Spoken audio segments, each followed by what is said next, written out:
Bienvenue au Grand Prix CF News IMO dans ces très beaux jardins du Cercle Interallié à Paris où la foncière belge Montea vient de décrocher le prix de la meilleure opération sur le marché de la logistique.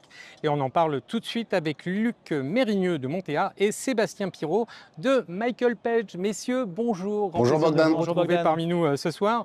Alors Luc, vous avez été récompensé pour la reprise de 17 sites logistiques de Reverso l'an passé qui vous permettent de passer votre portefeuille national de 255 à 406 millions en valeur.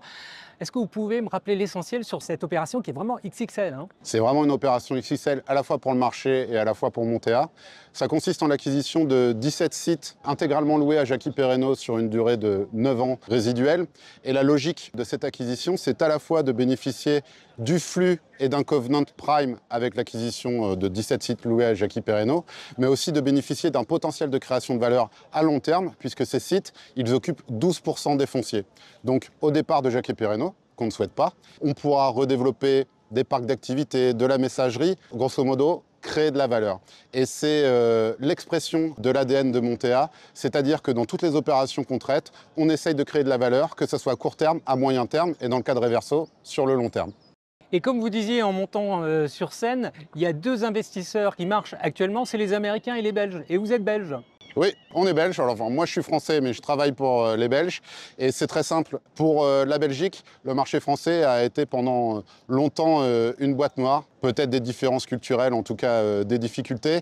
Et maintenant, il y a une vraie volonté des investisseurs belges de s'exposer au marché français.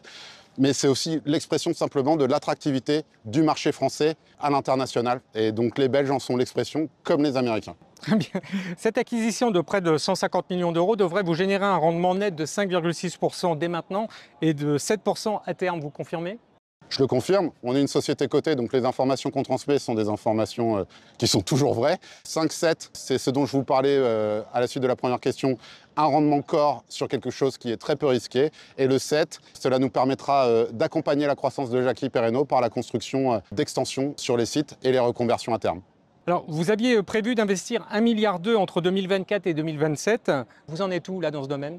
On est bien parti. La stratégie de Montea, comme je vous l'ai dit, c'est de créer de la valeur. Donc on se concentre actuellement principalement sur les acquisitions de fonciers dans le but de développer des plateformes XXL, des plateformes d'une taille plus mesurée, des parcs d'activités, des data centers ou des messageries. Actuellement, on a quasiment 200 hectares de fonciers contrôlés en France, sur tout le territoire français, que ce soit sur l'arc dorsal ou l'arc atlantique. Et notre projet, dans les 3 prochaines années, c'est que tout ce travail sur les fonciers porte ses fruits par le développement de nouveaux actifs sur tout le territoire français. Sébastien, c'est facile de récompenser cette société ou pas ? C'est très facile, Bogdan, parce que le dynamisme en fait, avec lequel la société Montea et Luc ont agi sur le portefeuille Reverso, elle est exemplaire, clairement. Ça leur permet de passer de 255 millions à 406 millions d'euros de valorisation. Vous doublez quasiment votre portefeuille d'actifs en passant de 18 à 35. La localisation également premium des actifs avec des zones à fort trafic, connectées, très recherchées. Et puis également le développement prévu sur tous les projets verts à hauteur de 75 millions d'euros, je crois, jusqu'à fin 2027 partout en Europe et la réduction des émissions de CO2 de votre ensemble immobilier de près de 45%. Pour toutes ces raisons, pour nous, c'était clairement une évidence. En tout cas, vous en parlez très bien, messieurs. Merci beaucoup. Merci Bogdan.